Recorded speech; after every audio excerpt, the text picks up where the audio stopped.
బులెటిన్లో మరో breaking news చూస్తున్నాం. బీసీ సంఘం నేత ఆర్ కృష్ణయ్యతో కాంగ్రెస్ ఎంపీ మల్లు రవి భేటీ అయ్యారు. కాసేపటి క్రితమే ఇద్దరు భేటీ అయి పలు విషయాలపై చర్చించినట్లు తెలుస్తోంది. ఈ సందర్భంగా ఆర్ కృష్ణయ్యను మల్లు రవి కాంగ్రెస్లోకి ఆహ్వానించినట్లుగా తెలుస్తోంది. బీసీ కులగణన రిజర్వేషన్ల కోసమే తాను రాజ్యసభ పదవికి రాజీనామా చేశానని, కాంగ్రెస్ పార్టీలో చేరికపై త్వరలో నిర్ణయం తీసుకుంటానని మల్లు రవితో ఆర్ కృష్ణయ్య చెప్పినట్లు తెలుస్తోంది.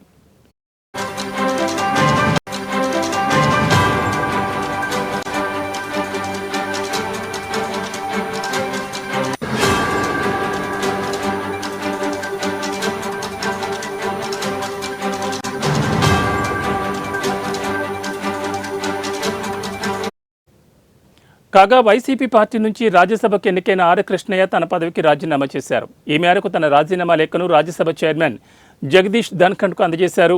కృష్ణయ్య రాజీనామాను ఆమోదిస్తున్నట్లు రాజ్యసభ చైర్మన్ మంగళవారం ప్రకటించారు. పదవీ కాలం ఇంకా 4 ఏళ్లు ఉండగానే ఆర్ కృష్ణయ్య రాజీనామా చేశారు. తెలంగాణలో బీసీ ఉద్యమాన్ని బలోపేతం చేసేందుకు కొన్ని అడ్డంకులున్నాయని, అందుకే ఎంపీ పదవికి రాజీనామా చేసినట్లు కృష్ణయ్య తెలిపారు. ఇటీవలే రాజ్యసభ సభ్యత్వాలకు బేద మస్తాన్రావు, మోపిదేవి వెంకటరమణ రాజీనామా చేసిన విషయం తెలిసిందే.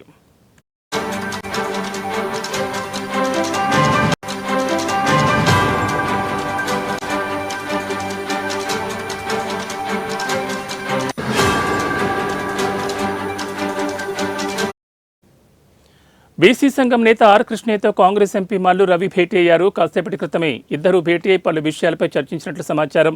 ఈ సందర్భంగా ఆర్ కృష్ణయ్యను మల్లు రవి కాంగ్రెస్లోకి ఆహ్వానించినట్లుగా తెలుస్తోంది. బీసీ కులగణన రిజర్వేషన్ల కోసమే తాను రాజ్యసభ పదవికి రాజీనామా చేశానని, కాంగ్రెస్ పార్టీలో చేరికపై త్వరలో నిర్ణయం తీసుకుంటానని మల్లు రవితో ఆర్ కృష్ణయ్య చెప్పినట్లు తెలుస్తోంది. కాగా వైసీపీ పార్టీ నుంచి రాజ్యసభకు ఎన్నికైన ఆర్ కృష్ణయ్య తన పదవికి రాజీనామా చేశారు.